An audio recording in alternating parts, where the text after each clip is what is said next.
a freaking week. Hasn't it been like 5 weeks crammed into 1 week? It has felt like it. I feel like it's been forever since we talked because so much stuff has happened. Yes, even though I'm feeling like, oh, inside. I need to like purge. Just kind of like let the week go. I'm here with you now. We are podcasting. It's my happy place. We're together. This is the lodestone of the week. The lodestone. Explain to me what a lodestone is.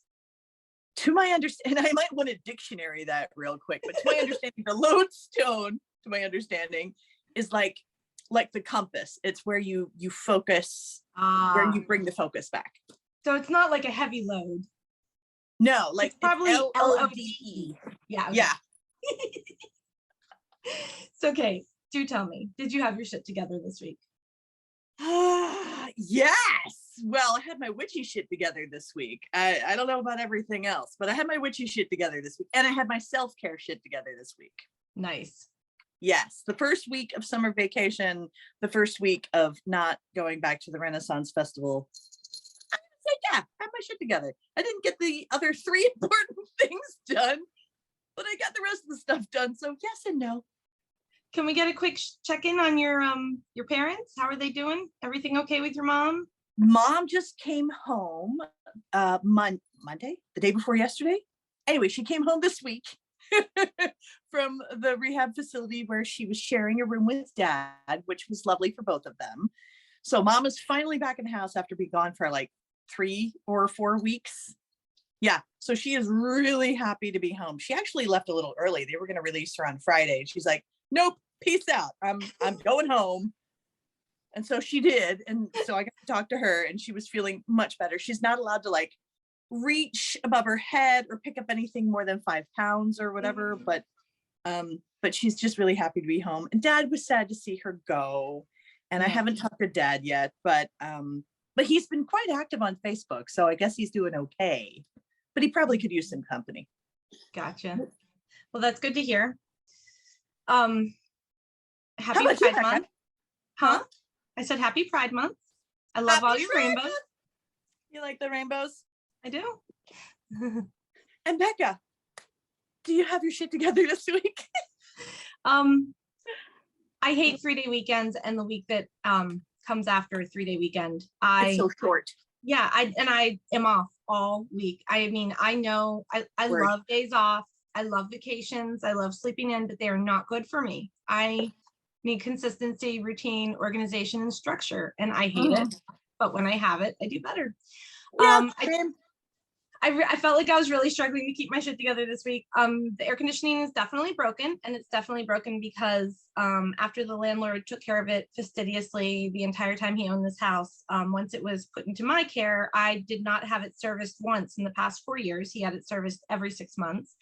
And I'm not sure, but it might have been just as long since I changed the filter. So it stopped working and it was hot here. So that made me super grumpy, but I finally, after 3 days of being hot, wrangled some AC units into the windows. Thank goodness me and my next door neighbor, Jess, we always we pool our resources on everything. So like she has a bunch of AC units in her shed from when her AC was broken. And at least 2 of them belong to my mom. So they used to belong to my mom that my mom gave to her because her AC was broken, but like it's just one big happy family here. So I had resources, but that's really cool. The AC guy is downstairs right now fixing the unit, and he showed me a picture of the coil because it was so dirty. I think he was impressed with what a slob I am. I was very proud of myself. And I did tell him I was going to be recording, but he could just yell up the stairs whenever he needed me. So I might have to interrupt our recording. I apologize ahead of time, but I got to get my shit together on the AC. I owe it to the 2 roommates I have who pay room and board to live here with AC. If it was just me, I'd probably just sweat it out for the rest of the summer. And I don't know. We didn't have AC growing up, right? I mean, right? Like my mom and dad had one in their bedroom, but we weren't allowed to go in there, you know? Oh, speaking of which, this is a story I don't know why I didn't tell last week or the week before. Frank was born in my bed, in my bedroom, because my room was the only one that the AC fit into the window. So it was he was born in the middle of August, in the middle of a heat wave on the hottest day of the summer. My mom kept getting sent back from the hospital being told she wasn't in labor. And and she was in my room because it was so hot. And all of a sudden, I mean, kid number 3 comes fast. I mean, Sam was like 2 pushes. 2 pushes, 7 minutes. Like when it was time, it was time. I barely had to do anything. So I can imagine, like my mom probably didn't get much warning either. Luckily, I was at the hospital when this happened, but for my mom, like that was it. He was out and my bed was in the trash. Yeah. But yeah, a lot of fluids come out to my understanding. Yes, and other stuff, but stuff. Yeah. But I don't want to freak out our guest today, so we will change the topic. Either of them. Yeah. So yeah, but and then I did get my shit together on one thing, and that's my trip to come down to see you in a couple weeks. I had this like squirrel running around in my head with all the things I needed to figure out, and I still have a couple more things to nail down. But my friend Trisha from work, she needs to be an ADHD coach. She is brilliant. She is brilliant at detangling the mind or unsticking the block or whatever it is. She can just like, she made me this spreadsheet with like day by day of my trip. And each column was a different thing, like how I was going to travel, where I was going to stay, what I was going to be spending money on, what I was going to be doing with you, what I was going to be doing with work. Like it's all laid out for me. So brilliant. Yes. So my shit is together with that. I'm getting my shit together with the air conditioner. Well, those are the 2 most important things. So absolutely. I found an adorable little Airbnb that's just like this little tiny 1-room, like looks like they turned a shed into a guest suite. It's so adorable. On a horse farm. I think it's like 10 minutes from your house. I think I might just stay there. It's pretty rustic, no TV. I think I'm going to do that. And then that sounds really cool. And then just like hang out at my house all the time.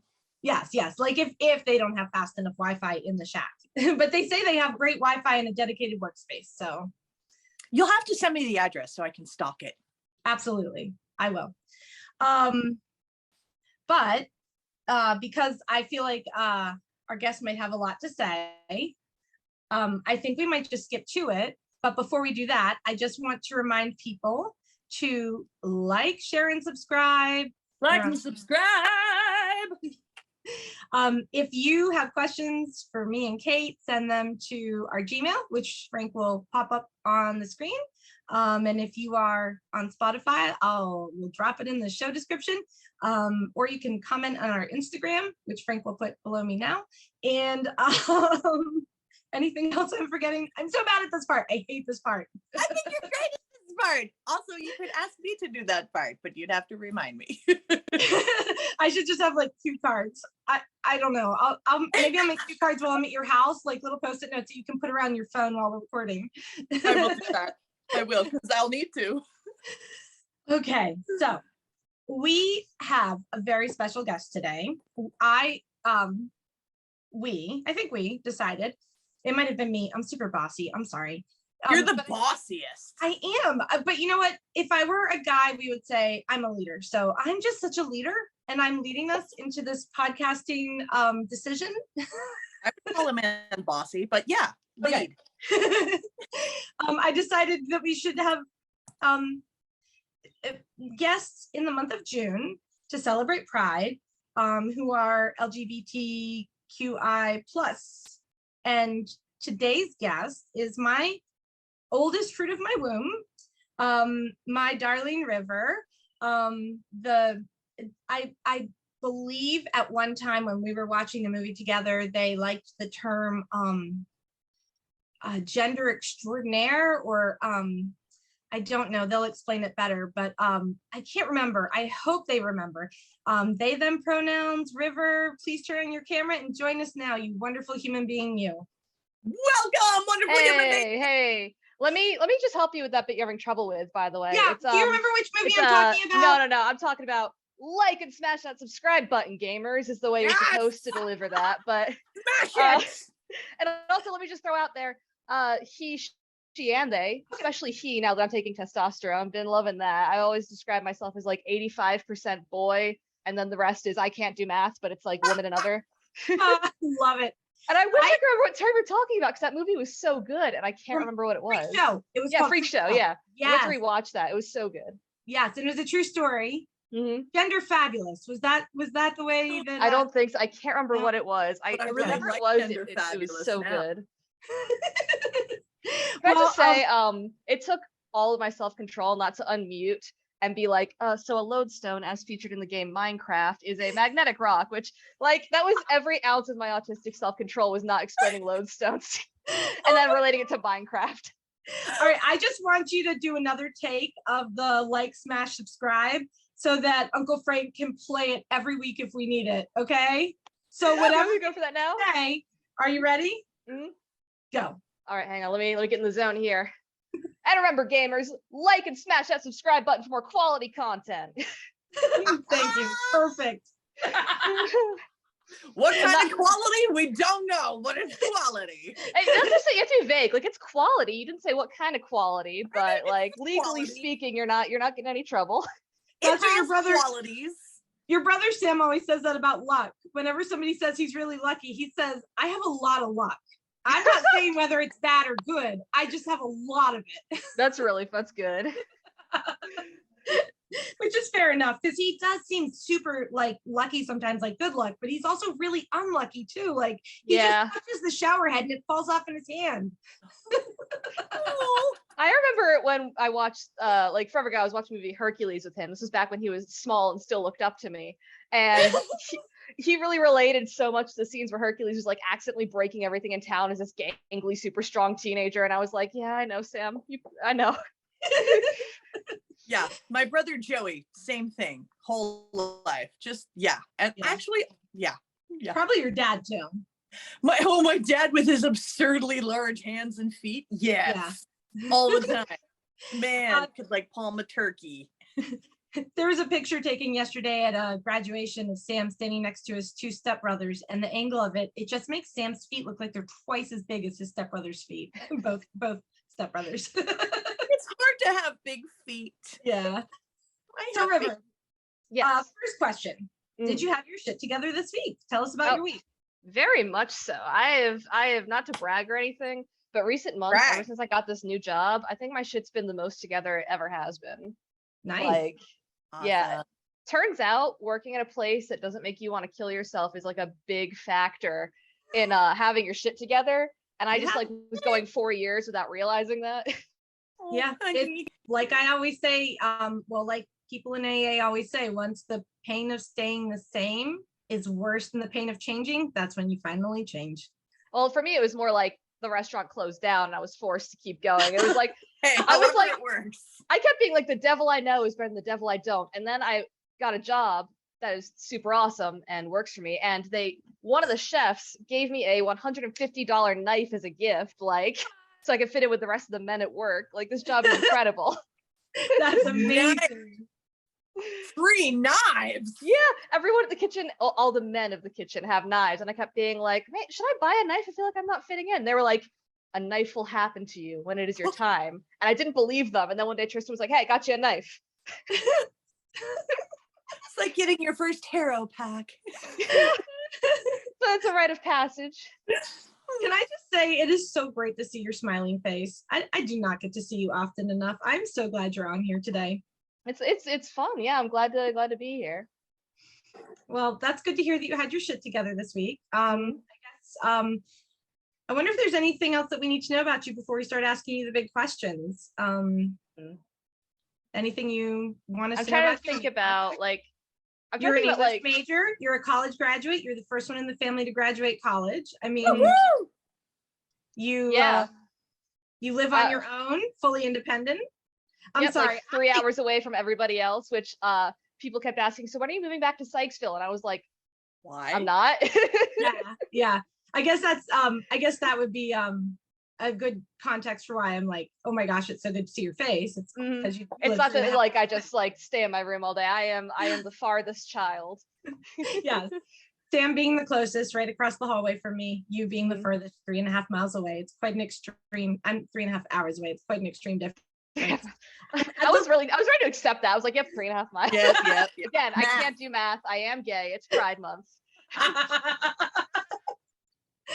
So basically, I can't do math because I've got the gay. Is that what it is? It's a popular meme of like, if you're gay, you can't do math and you can't drive, and then the gays that could do math and drive, like, you know, the computer programmers and all them were like, excuse you, we're here. We exist. Like the bisexuals, I exist. I count as queer. I wish I had my pansexual flag over here. I don't know what happened to it. All I've got right now is my fucking Minecraft YouTuber flag, but that's basically a pride flag this day and age. Yes, I was so focused on describing your gender fluidity that I forgot to add that you are also pansexual. And that's what makes you our perfect first guest for Pride Month. I feel like you are covering every single base that could possibly be covered. I'll add one for you. Like, I'm in a queer platonic relationship, and while I'm slowly just giving up labels because I've reached a point where I don't need them anymore. I feel like labels are helpful when you're finding yourself, and then when you found yourself, you maybe don't need them unless you really like them. But while I'm still thinking about labels, I was thinking to myself, like, I could be Arrow, I could be Ace. I don't know. I still haven't figured out yet if that's like an emotional trauma thing, or if it's like a just I don't do romance and sex kind of thing. Oh man. All right, pause for 1 second. Feel like I just missed a lot of podcast gold. You know what? Yeah, I was just saying, you could, like, if you need extra content later, you can pad up a podcast with, like, we were talking D&D, we were talking mental stuff vaguely, we were talking about cartoons. So, like, if you're ever doing like a non-Pride themed episode, you can just, like, I give you permission to cut me in there, like, to fill in any gaps you need.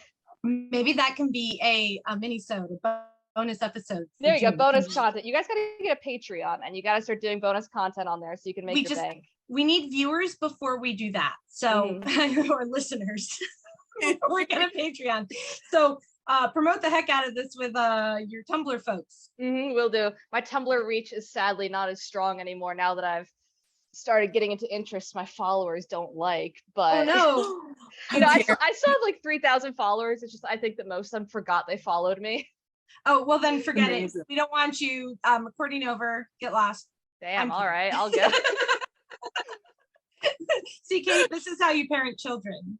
Yeah, you tell them, okay, so show me your Instagram follower count now. Oh, sweetie, that's not enough. I need an influencer in this household.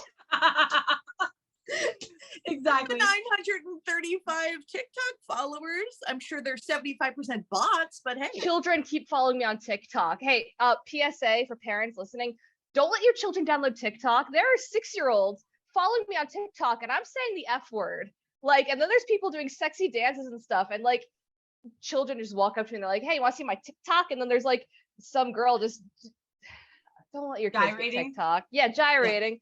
Yeah. Gyrating. It is not a kid-friendly app. Supervise your children. Don't let them go on TikTok or Tumblr or Facebook or basically anything. Even YouTube Kids isn't safe, according to Sam. YouTube Kids is just an ad revenue generator. It's just they plug in the most mindless content, and some of it's jump scares, and some of it's just like blatant advertising. It's to make money. Yeah. Keep your kids off the internet. The internet's bad for your kids.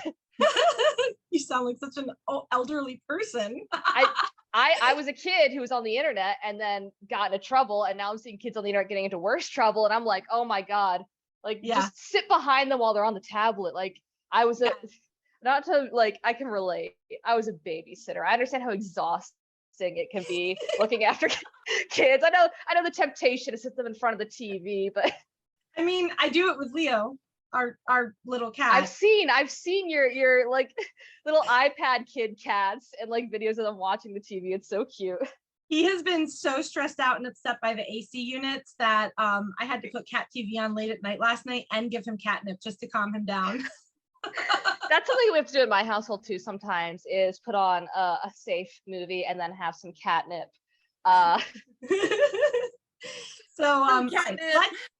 let's get to the meat and potatoes of this. Yes. For the vegans out there, let's get to the tofu and veggies. The jackfruit or whatever. Yes, the asparagus and avocado. Asparagus. So River, do tell us, what did your father and I convey to you was the meaning of having your shit together when you were younger, either intentionally or unintentionally, and what does it mean to you now to have your shit together, if it's changed, which I sure hope it has? And do you have your shit together by either definition? Over to you. First of all, there's a ghost closing your door behind you.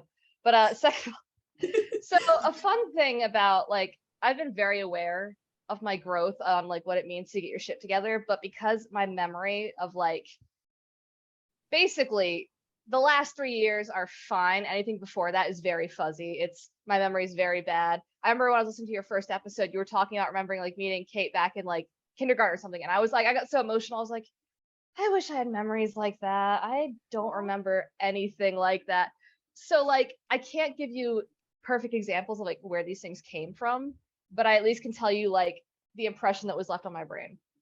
And Okay. I'd say for like the majority of my life, the impression was independence and doing it solo and like, getting tougher, toughening up, quit your bitching and, just go for it. And that's why I got through college, paying for it mostly by myself. And it's why I like just the majority of stuff I went into, I kind of like just knocked my head against a stone wall until I got very tired and broke down about it a little bit. And that's very different from today, where like just yesterday I was asking Sierra to pick up my tea from the pharmacy and stuff like that. Like I'd say one of the biggest things with getting my shit together lately was learning how to ask for help and to stop thinking to myself, I am manipulating this person into helping and liking me. Like just another big PSA for people out there, manipulation is active. You know if you're manipulating someone is something I've learned. You can't accidentally manipulate someone. It has to be active. If you are saying, God, I'm struggling with this, and someone's like, can I help you? You're not a bad person for being like, yeah, I could use that, Yes. Also, we're just not powerful enough to inadvertently control people, right? If the person makes their own choice, if you're having a bad day and the person is aware of that and offers to help, that's their choice. It's not like you have to hide your feelings from them so that they don't make a choice to help you.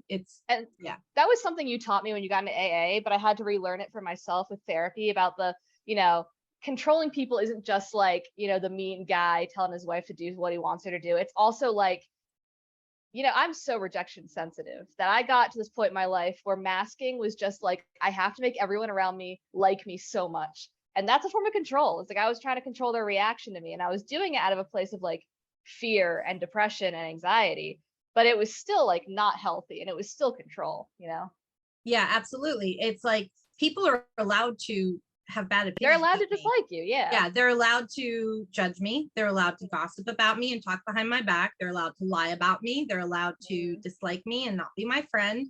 And that's and also it's totally okay if they do. What's the best that can happen? Yeah, my therapist was telling me like, so which is more important, like what people think of you or what you think of them? And I was like, right. Yeah, a lot of these people I don't actually like, and I don't know why I want them to like me because they suck.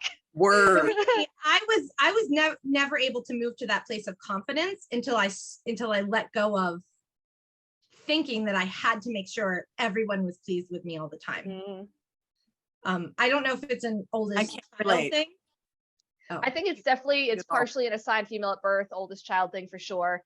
For me, I would say definitely it's the ADHD and the autism, and then there's so many other factors. But I'd say being assigned female at birth is one of the huge factors there because, as someone who is gender fluid, but, spent a lot of their life as a woman, we get taught to be very small and quiet and polite. And that's why we don't get diagnosed with autism when we're kids, because we're not running around screaming like little Johnny Ritalin or whatever. So two things. New character. Little Johnny Ritalin, copyright OC, do not steal. TM, as they say. TM, yes. So two things. Number one, I was at a T-Mobile store with Vovo, that's grandmother in Portuguese, River's grandmother, my mom. Vovo is another copyright TM River Water special where I mispronounced it. You're correct there. Thank you. Vovoa is the Portuguese for grandmother. Vovo is River. It's Portuguese American / River. Riverian. And everyone calls her Vovo now because River is the first grandchild. I'm a trendsetter. So, good job. We were in the T-Mobile store looking for a smartwatch for someone to use that I just wanted to buy for Vovo so Vovo could take it to Miss Joanne Timmel, who is in hospice, and just trying to make things easier for when she wants to be alone, that people will feel safe leaving her alone if she has something on her, that she can contact them if she needs help. And the T-Mobile guy, oh my God. That T-Mobile guy sucks. Listen, I'm allowed to say this. I work so many customer service jobs. People at phone stores and pharmacies, you guys suck ass. I'm sorry. Yeah, you see me, River. You know how I can take the grouchiest, rudest cashier and turn their day around. We are saints of patience. We have worked these jobs. We have dealt with the Karens. We are not Karens. You got it. You do your job for me. When I see a customer service rep that's not with no smile, that's being rude or not even speaking, I just am like, oh, it's my mission to cheer them up and make them laugh. I'm not leaving until they smile. I'm always like, I'm one of you. Let me give you a big tip and cheer you up, because like I know it's a rough day. And when you do that and they just like are still very unhelpful and horrible, I'm like, okay. But this guy was polite, but he was condescending, patronizing, and mansplaining his ass off. Yeah. And I just kept interrupting him and saying what I needed. Mm-hmm. And he kept talking, and I just was like, nope, we don't have time for this. I'm leaving. And I turned around and I left. And I was polite too. But as we were walking across the parking lot, Bobo said to me, "Were you mad at him?" And I said, "Yes, I was mad at him. Yep. And it's not my job to be nice to men just because I'm a girl." Yeah. And she's like, oh, I was like, he was mansplaining. Mm-hmm. He was mansplaining. I know what I want. And he basically mansplained it to me. I know what I want. I know what I need. He said he couldn't do it. That's all I needed to know. We're leaving. And relevant information, please. And she was like, well, I don't think he knew you were mad with him. And I was like, well, then let's go back. Yeah. I've been learning to weaponize the power of male privilege, which I don't have. Maybe one day I'll be passing enough to have it, but I've been learning to weaponize, like, I've just started copying what men do to me that pisses me off. Like in the kitchen, when they don't get out of my way, I just walk right fucking into them. I move past them. If they interrupt me, I will interrupt them back. There's this one guy at work who, like, every time he's working, he will do this thing where he will try to mansplain dishwashing to me, which it's not fucking rocket science. And also I'm very good at it. I'm the rocket scientist here. And he will like try to lift the glass racks for me and put stuff away for me. And if I'm really tired, I'll let him, because whatever, maybe I go ahead, do my job for me. I'll get paid for it, whatever. But like, I've just stopped. I'm like, I do it this way. Like, I know that you do it that way. Your way doesn't work. Like the other day, I had the most ADHD impulsive moment where I came in, and before I come in, usually the chefs do the dishes unless they have a morning dishwasher. And one of the chefs was handing me a glass rack. I was like, you can just run that. Like, it's okay. You don't have to like sort it. And I looked at it, I was like, yeah, it's a mess, but it's not my mess. And like, there's only 3 people in that kitchen, and any one of them could have been the person who loaded that thing. So I felt really bad for a second there that I said that. But like, honestly, if it was that guy, like, yeah, it's not my mess. I love it. So the other thing I wanted to go back to was masking. Can you explain masking for maybe people who are listening or watching that don't know what that is?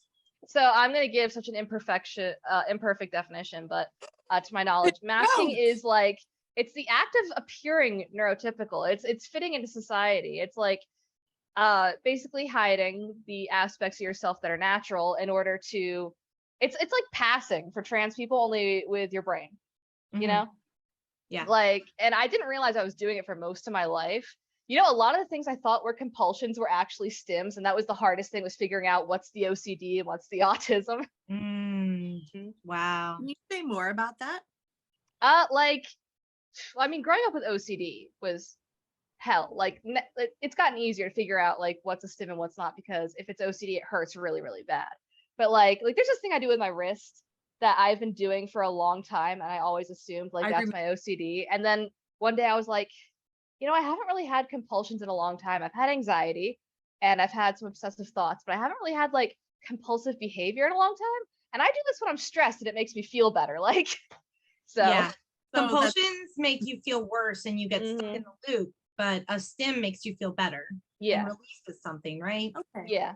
Yeah. Because my youngest has OCD and has been diagnosed as being on the autism spectrum now. So it's interesting trying to see what's making him like, I have to wash my hands again, you know. And there'll be a lot of overlap between those, because if you're autistic or if you have ADHD, I mean, you're prone to depression and anxiety, obsessive compulsive disorder, because you have to spend all your time masking, and it's exhausting, and you don't understand why you're getting so much rejection.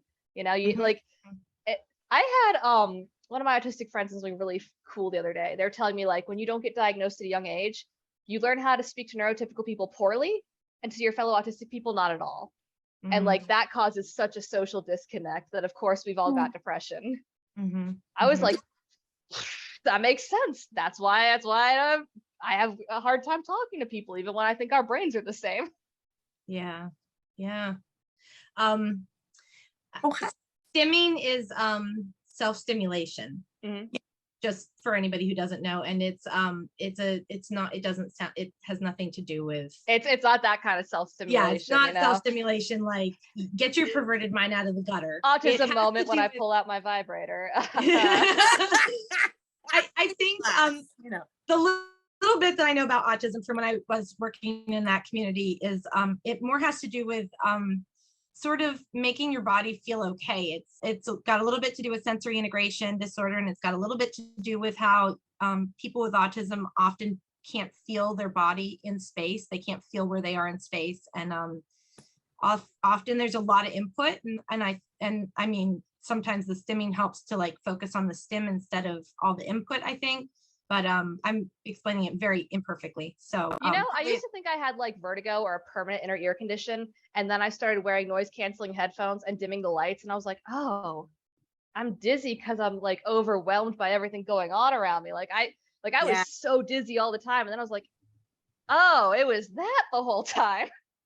Guys, I have such a perfect example of the overstimulation. There's this place really close to where I live. Like, there's another cat. Sorry. This is Ginny Weed, and this is Umbra. I wish my cat would walk into the room, but he's too busy watching his shows, which is the window outside. But anyways, sorry, continue. Didn't interrupt. So there's this place called Stars and Strikes really close to where I live, and it's like a bowling alley and has arcades and all this business, and we never go, even though we can walk there in 5 minutes. And by we, I mean me and my two sons. And the other day we were like, it's summer vacation. Let's be wild. Let's go to Stars and Strikes. And, and a very good friend gave us his free games, and which was very kind of him. And so we went, and we were like a game and a half into bowling, and all of us were getting pooped out because like so much exhausting, so many lights, and you don't register it happening, so you don't know why you're so exhausted. You're like, why is my mood tanking? Yeah, and we're getting cranky, and my oldest was like, you know what, I'm just gonna walk home. I'm done. 2 games is enough for me. I don't even want to snack. I'm just gonna walk home. I thought that Walmart was just like some sort of hostile PvP enabled area that was cursed and like was bad for no reason. I thought that it was just like the Walmart vibe. Like I didn't realize. Can you explain to me, like, this is something I've always wondered about because, I worked with the boy whose name started with a W. I'm just going to say that for like anonymity because it was a job and HIPAA and all that. And W would go lots of places with me, libraries, swimming pools. There were even some stores that W liked. But whenever I tried to bring him into a Walmart, he hated it. And a couple times I forced him in because his mom needed me to get something specifically from Walmart, and this is how he walked around Walmart. Yeah, I'm gonna have to find a video for you that I saw, which was like, it's definitely not how I experienced it. It's like an extreme version of how I experienced it. It was this like British PSA about like, I'm not naughty, I'm autistic, and it shows you what it feels like. Walmarts are very bright, they're very loud, they smell like a whole bunch of stuff. There's so many people, and they're all looking at you all the time and like making eye contact with you. And for me, to make it worse, I was experiencing like in the dressing rooms, the sensory displeasure and gender dysphoria and assigned female at birth body image. So it was like a triple whammy of like sensory overwhelming, and I feel weird in the girls section, and I feel like I'm too fat for these clothes. And so Walmart just became like a horrible, horrible place. I used to think of Walmart as our like blowing off steam zone after the divorce. And I'm still so grateful for those moments where we did blow off steam though, because that's what made it so fun and bearable. Is like, remember we brought a pie to one of the Walmart workers? Yes. I'm glad I have that memory because the pictures up on Facebook every once in a while of me and my weird high school friends who I barely remember hanging out with, but we brought that guy a pie and it was so fun. So, for context, he was one of our regular cashiers. We had 2 regular cashiers. Sorry, we live right next to the fire station. I can't hear it. Miss Pam perfect. And the guy whose name I can't remember. And Yeah. we were checking out with him. We were buying all these pie ingredients, and he was like, "What's going on?" And we were like, "We're making pie for Pie Day, March 14th." And then your friends all came to the house and made a ton of pies, and then we brought him a pie. That's right. Mhm. It was so fun. It Well, was do very you fun. remember the other stuff we would do in Walmart when we were shopping? I remember musical cards, I think. Explain musical And cards to Kate. I don't remember exactly what we did with them, but I'm sure it was like either we sang along to them or we were just really No. obnoxious opening Okay. them all at once. Or Here's what we did. Okay. We would get all of us, you, Emmett, Sam, and I. So that's 8 hands. We would each get a card in each hand, all the same. Like say it was Star Wars, right? Mhm. We'd go 1, 2, 3. And we'd throw them open real quick, and it would be like stereo surround sound, super loud in Walmart. Dun, dun, dun, dun, dun, dun, dun. Like, You know what's funny about that is when you have ADHD and autism at the same time, there is a part of you that also is like, yes, loud noises, yes, because the ADHD is not being stimulated enough and the autism is being too stimulated, which is why sometimes I'll be listening to music so loud and I'll be like, I can't stop doing this, but it's hurting me so bad. But if I stop doing this, I'm gonna die. Like, have you seen the movie The Accountant with Ben Affleck? I have not, no. He's an accountant who has autism, and there's this scene. I have never fully understood it. I could probably just Google about that scene, but he had a father who did not go into, like, his father was like, "Oh, autism therapy is too woo woo. My son needs to toughen up. If something bothers him, he needs to expose himself to it more." And I think that might be what the scene is about. But when he gets very stressed out, he like goes in his room and turns on like the loudest metal rock music and like flashes the lights and like rubs the hole on his shin and like, yeah. That's speaking on like getting my shit together and independence. That was another huge thing, was like learning that I could let myself be comfortable. For the longest time, I always kind of assumed if I had a complaint, it was something I needed to suck up, whether it was a health concern, whether it was discomfort. I kind of assumed like, this is something you're making a big deal out of for no reason and you need to be quiet about it now. And after some therapy, I learned you're supposed to listen to those things. Like, you're supposed to go to the doctor when you're in pain. And Sierra had to beat that in me. Every once in a while, Sierra will poke her head in my room and be like, "So do you have a primary care physician yet?" And I'm like, "I'm working on it, I swear." And then like with sensory stuff, for the longest time, I just assumed like you have to feel uncomfortable. You just have to do it. And now hang on, I have to show you guys something. Hang on just a second. Visual gag.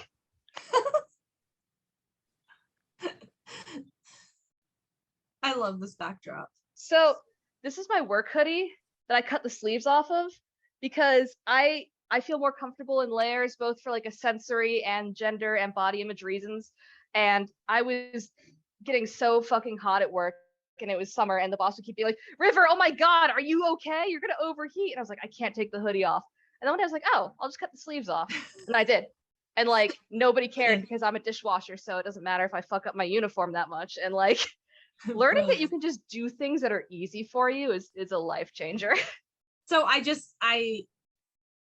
hate that I passed that on to you. And I thought I was like, of all the parenting mistakes I made, that one makes me the most upset with myself, because I thought I was making it perfectly clear that like your feelings were valid, like that, that How to Talk book. I thought like, every time a kid gets hurt, everybody says, "It's not that bad, don't cry, it's okay." And I wanted to say, "Oh, I know it hurt, that was scary, it does hurt now, but it won't hurt forever." Like, I thought I did such a good job with that. But I think until you fix something in yourself, it doesn't matter what you say to your kid, because your kid sees what you do in your own life. And I think that probably influenced you more. And that I've recently realized, like, since I found out I have that connective tissue disorder, that EDS, I found out that I just ignore my body, because my whole life, whenever I was in pain, nobody could find a reason for it. And so I was told I was being, yes, that. Can you say that again? I have a client with that, and that's the only person I've ever known that has it. Yeah, it's very rare. And so the mascot for it is a zebra, because doctors are taught Occam's razor, like if you hear hoofbeats, it's not a zebra, it's a horse. EDS is the one time that it actually is the zebra. So it takes very long to get diagnosed with it. Yeah. And it's very painful, but no one can ever find the cause for your pain.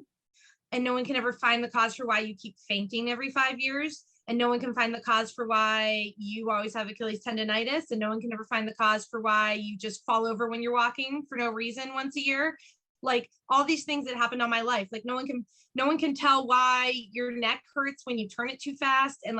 And people don't believe you. People don't believe you. You get branded a hypochondriac, a drama queen. So especially when you've got a uterus. Yeah.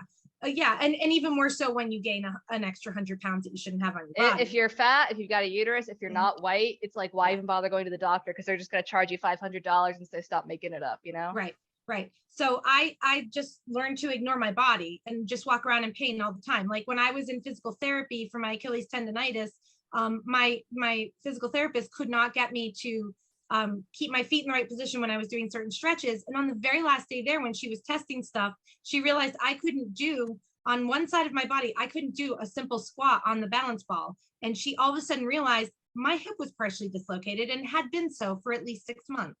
Jesus. So yeah, I often just have parts of my body like partially dislocate.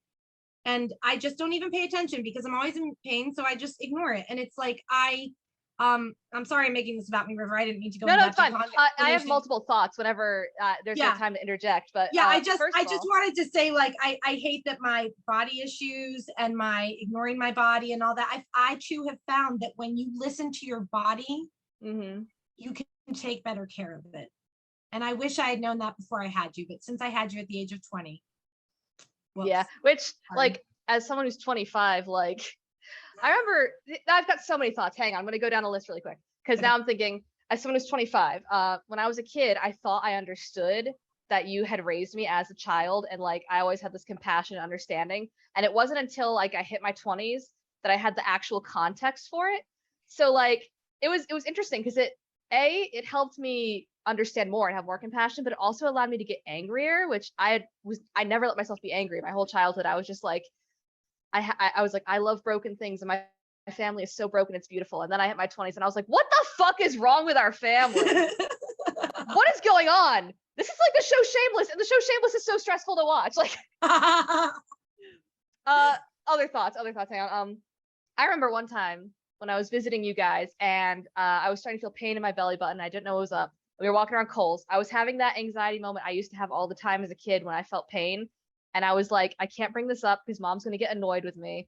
And it's really bugging me though. I think I'm going to die, like, because I'm having that hypochondriac moment. I have to go listen to Saline Solution by Wilbur Soot. Everyone, great song about hypochondriac behavior and all that. And I finally got the courage to be like, Mom, I'm going to go over to urgent care and take care of this. And, you know, just that's going to happen. And that turned out, yeah, I had a fungal infection because your water heater was broken and there was so much moisture in the air my body wasn't prepared for that it was like, what the fuck is this? We're going to give you mushrooms. But not the good kind. Final thought, not the good kind. Final thought, you were talking about so many questions, so you're going to have to get back to her in a second. Final thought, you were talking about how like you thought you were doing a good job not passing that shit on. Not as a white person, I'm going to say like talking about Encanto and turning red, I'm talking about it from a white person's perspective, but I've been learning a lot lately about like stories where your parents learned from their grandparents. And if you haven't seen Turning Red, Mom, you gotta, because the mom and the daughter and that they're generational trauma. Yes. They remind me so much of us. I remember watching the scene where they're watching the TV show together and tearing up a little bit. I was like, oh my God. It was painful for me to watch, but you didn't respond when I texted you about Encanto, so I didn't. Oh yeah, I remember because like there was a whole thing about that. It was very funny because you only nailed one of the characters I related to, which was Bruno, and Isabella surprised me. I was like, I had to think on it for a week. I was like, I am kind of Isabella because I felt like Mirabelle, Mom. Louisa. I related to Mirabelle. Well, I'm relieved to know that you felt like Mirabelle, but I just thought I made you feel like you always had to be perfect. And like, I mean, that was what Mirabelle's story was to me, was that like, not only was she forced to be perfect like Isabella, but she didn't have anything special enough to like prove that she was perfect and had earned that, you know, like. Well, that makes me so sad because I thought like me and Dad always went, I don't know, because you don't have a lot of memories, but Dad and I felt like we made a bigger deal out of everything you did than anything the other two did. Like everything you did was so special to us because it was the first time it had happened. And that's kind of why I felt like I had to be the first one to graduate college and get my own apartment on my own and not ask for any help and do it on my own and keep earning you know. And that's the thing, it's like you and Dad, I'm so grateful for a lot of the shit you did for me. Like, even though this is the part of my life where I'm allowed to, like, I'm learning to get angry at therapy and work this shit out because I'm in a safe place now where I can register the trauma and like it's gonna be some time where I'm just upset, I will never forget the stuff I am grateful for. Like it's Pride Month.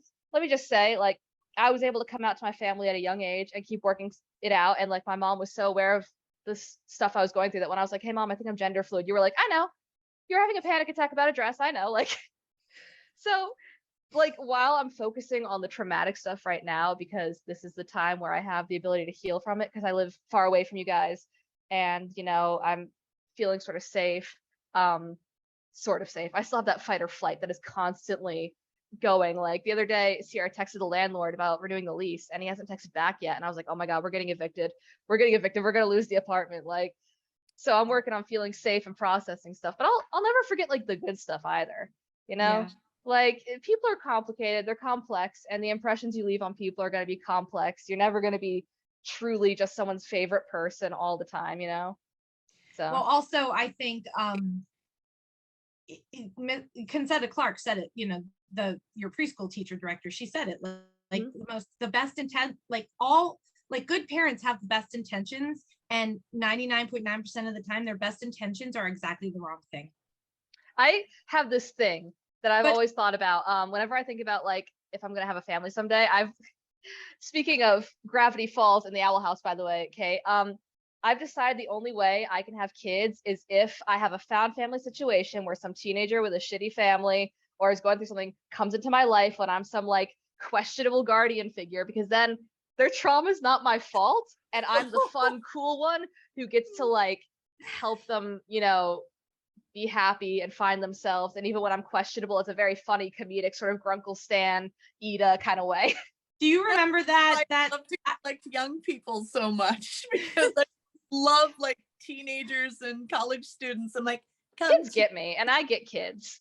I don't know if I watched this movie with you or with Emmett, but that movie where the couple decides they want to have kids, but they're too old to start at the baby stage, so they look for a foster kid and they end up with 3 foster kids. Do you remember that? I feel like I remember it, and I think I remember that's where I like learned that the foster system is so stressful, and even if you're like, yeah, best intentions, you're still the kids are gonna be very upset and hurt, you know. I don't remember the story a whole lot, but well, I just meant the grandmother that walks in and is just immediately like, I love you, you're my grandson and granddaughter and grandbaby and blah blah blah. If you ever end up with a found family, you know I'm gonna just swoop in and be like, come on, we're going to the water park. It'll be awesome. Yes. You know what's great is because I live with my queer platonic partner and their romantic partner, there is a chance that they will end up with kids someday, and I will get to be like the third parent, the cool one. You know how like when Sean and Gus both had to propose to Juliet at the same time? I'm Gus. I'm gonna be living there with Sean and Juliet. I love it. That's awesome. Which Sean and Gus are from the TV show Psych. Call back to our first episode if you haven't watched my Psych first yet. positive representation of ADHD. Yes. Which, you know, it was so funny growing up and like learning I was gender fluid. For the longest time I was like, I'm not a guy, it's just that they don't have any ADHD women characters in the media. And then I was like, you know what, it's both. Like I am kind of a guy, and also they need more ADHD female characters in the media. Agreed. So River had said something and you made a face like, what the heck, Kate? Do you remember what that was about? No, because I already forgot. Oh yeah, it's because there's a lot of ADHD in the room right now. Huh? I've been trying to keep a hold of some thoughts to make comments, but you guys are just very busy with the family therapy session. So I'm like, I know. No, feel free to interject. Yeah. Be decorative. It's fine. Well, no. I don't want to talk over you. Yeah, I want you to go ahead and ask some follow-up questions, because like we're ADHD in Portuguese. We're gonna keep talking and talking. Like it's plus it's hard for me to interview my own child because I don't know which questions to ask to fill in the gaps, because I lived all these stories. So over to you, Kate. Oh, all of a sudden. Well, come on, AMA, ask me anything. Okay, well, one of the things that I wanted to comment on and then ask about is that I just wanted to say that from having raised 2 kids and having been raised in a neighborhood where, and our neighborhoods were right next to each other, Becca. So I was partially raised by my parents, but also partially raised by my nanny and pop-up and all of my aunties who were 3 blocks away. And just there's only 5 of them, and only I think 3 were at home at any given time. But it feels like a lot more because they're large and they're loud and they're like they do Battle of this aunties. thing with together. They do this, woo, they make all these weird, loud noises, which is just how I grew up, and like most people who know me think I'm like this super flamboyant, loud, obnoxious, lovable creature. And then, and I am. But if you saw me around my family, you would think I was like the extended family. Mm-hmm. I spent a lot of time sitting on the stairwell, just watching all of the stuff going on all the time. And I just want, and this is relevant because bringing it back, I've got a lasso. Before you get into it really quick, I have to take my antidepressants. My medication alarm just went off. So I'm just gonna grab that real quick. Grab it real quick. Yes, medication PSA. If you can't make your own serotonin, take your body's meds. Fine. Put on an arm. And sorry about that. I'm usually not awake this early. This is when I usually roll out, like wake up, take my antidepressants, and go back to bed. So continue. So what I wanted to say is that while there's a lot that we can track back to our parents, there's also so much of it is how we choose to raise ourselves as well. And no matter what kind of parenting situation we grew up in, whether our parents were very attentive or whether they were very hands off, there's still so much that we choose to raise ourselves with that we have to remember as parents and as individuals that life is just going to happen, and our children are born with these personalities. We are born with our personalities. We're not just a collection of all the trauma and all the passed on stuff. It's a soup of nature and nurture, I would say. Yeah, it has been so fun to raise myself, I gotta say. Like, it is the past few years. It is killing your Uncle Frank not to unmute and turn his camera on right now, because we're gonna have you back so you and he can discuss nature versus nurture. Nice. I'm gonna have to do some studying up on that real quick. I haven't taken a psychology class since I was in college, which, guys, that was a while ago. Do you know that? Like, it doesn't, like, for you guys, it's like 5 minutes ago. I'm sure it feels like that. For me, it feels like I'll see people on Snapchat doing stuff with Mary Baldwin, and I'm like, damn kids. And I'm like, damn kids? What? Prefrontal cortex only finished like a month ago. Like a month ago, it just finished developing, but like it's such a big deal for me that I'm like, I'm distinguished now. Which is funny because, like I said, I'm learning to raise myself. I am learning to raise myself these days, and part of that is letting myself be a kid again, because I didn't really. If I got a chance to do that, I don't have a lot of memories of it, which has been very fun. I don't know if you see like all the Care Bears on my bed right now, but like I've been raising myself, and some of that has been like watching My Little Pony and shit. It makes shopping for presents a lot easier. I imagine it does. It's because like shopping for kids is fucking easy. I still have the 5 Nights at Freddy's book set that you got me right here next to the watch. You know why I'm so married to the idea of buying you guys books every Christmas when we are so past that, but yeah, oh well. I wish I still knew how to read. I'm an English major. I'm a writer. I just don't practice. I'm a non-practicing English major. I've started subscribing to Audible. It's the only way I can do books now is to listening to audiobooks. It's when you've got ADHD, the phone is such a great serotonin device. You just can't, like, I've learned how to get the serotonin faster, and my brain demands it, you know? Yes. Go ahead, Kate.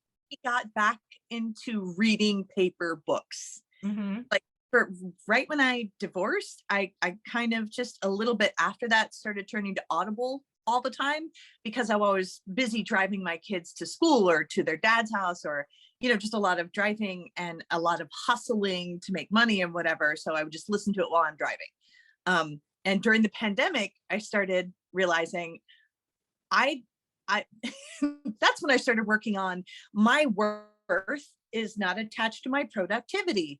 And I still have to like talk myself through that sometimes. So there are moments where I'm like, I can listen to a book, but only while I'm folding laundry, or I'm doing that craft I have to do, or I'm, you know, cleaning or something. And now I'm like, how about while I'm eating breakfast, I will read a book made of paper. And so I'm really enjoying that. I wanted to just introduce one little story about my pop-pop. When I was in high school, when we were in high school, Beck, when we were in high school, I was back in the 90s. I don't remember which year. We could look it up on IMDb, but remember the year that Hook came out with Robin Williams and such a great movie. Anyway, shortly before that movie came out, my pop, my grandfather down the street, had been going through some therapy himself, and it was his birthday when I came over to wish him happy birthday, and he had bought himself this huge stuffed bear and a whole lot of balloons. He's like, yeah, I'm reliving my childhood, so I'm just going to go to the park and let these balloons go one by one and hold my teddy bear. And I love that. it was the most precious thing. Mhm. And I was like, it is now my job to help you. And so I started writing him these little letters from Peter Pan and like burning the edges and staining it with Oh, I tea, love that. like leaving it on his desk in the basement with a trail Aw. of letter to the window. And like I took him on this treasure hunt and everything, and he I started think I calling me remember Tinkerbell. this. Yeah, and he started like he didn't know at first it was me. It was either me or his youngest daughter Karen, who's only like 5 years older than me and was still living at the house. But like he was down for it. He wrote me back and signed it Little Tommy Forts and everything, and it was the cutest Oh, thing. And then Hook came out, and we went to go see Hook together, and he just called me his Tinkerbell after that. And oh, I know, right? And so like we can relive our childhood any old time, and should any old time. We need to take care of that child self. reliving your Yeah, childhood yeah. makes it easier to be an adult. Does I it I though? thought that I was being very adult, and then I learned that sometimes you have to listen to the scared little kid inside you. And I saw this TikTok the other day, and Why I got do you so think- emotional. It was like this person was laying in bed talking to their partner, and they were like, "The adult you are today is who you would have felt safe with as a kid." And the partner was like, "What the fuck are you talking about?" And they were like, "The person you are today is the adult."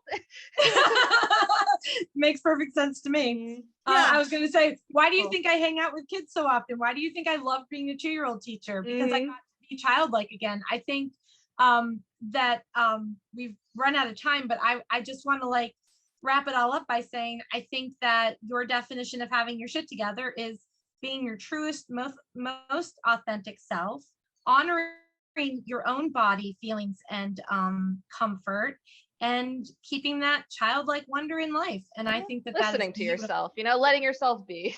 Yes, listen to Really yourself listen to and yourself. and embrace the childlike wonder that you can still enjoy every single day. We're out of time. I feel bad. I didn't talk about any like queer shit. Should I just like go through the list really I quick know, of like I had all my this stuff get over my there. shit together for Pride Month? Like I said, I started tea. That's really fun. Well,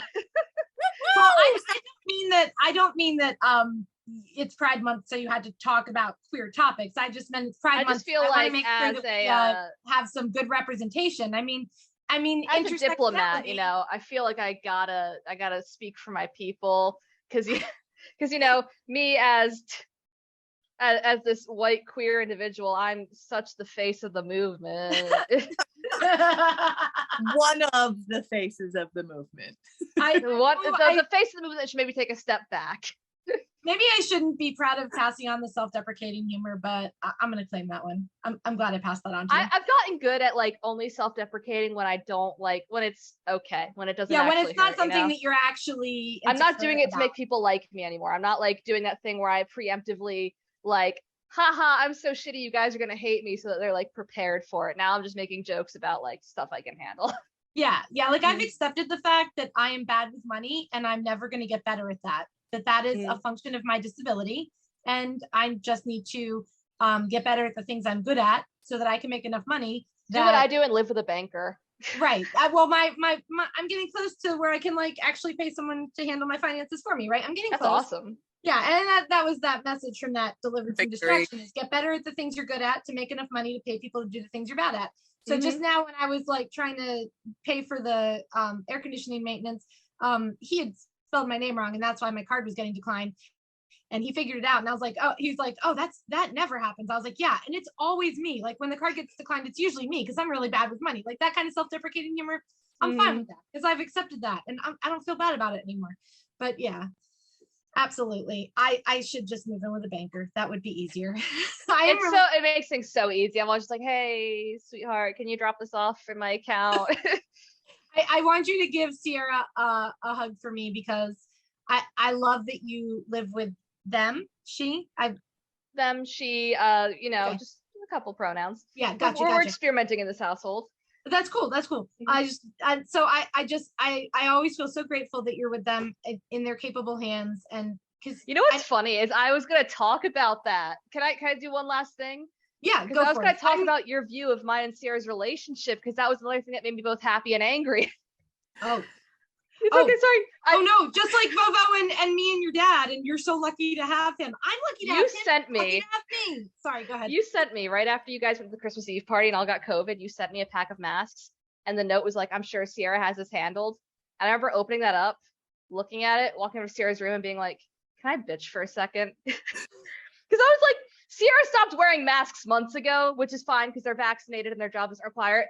I have not stopped wearing masks at all because I love how they look on my face. And I love not having to worry about the way my facial expressions are going. I love masks. And I was like, why does this always happen? Why is it always that my mom is like, oh, I'm so glad Sierra's taking care of you, or make sure you're not taking too much from Sierra. Like when they Okay. bought me new work shoes and you were like, be careful you're not taking advantage of them. I was like, why didn't you buy me new work shoes? You're my mother. Like I was so broke and there were holes in my shoes, and my very good friend got me new shoes. I was very happy about it.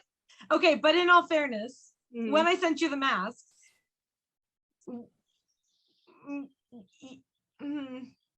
we weren't speaking and you had blocked me on Facebook, and Yeah. I overthought that message for about 30 minutes before I wrote it to just make sure it was something that didn't make you mad.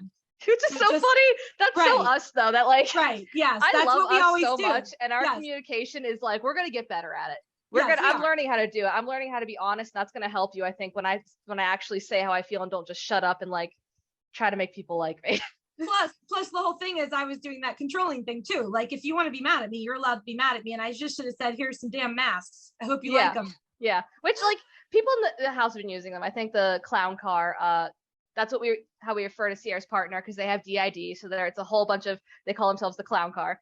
I I'm love not it. just making fun of them. Yeah, like I think they were using them and stuff. So like they got some use and everything. Good. And like it gave me, Mom, I'm grateful for it because it gave me stuff to talk about at therapy that led to me talking to you today. You know? Awesome. And that's all that matters, right? It doesn't matter how you start, it's how you finish. And Yep. with that, keep your shit together. Keep your shit together.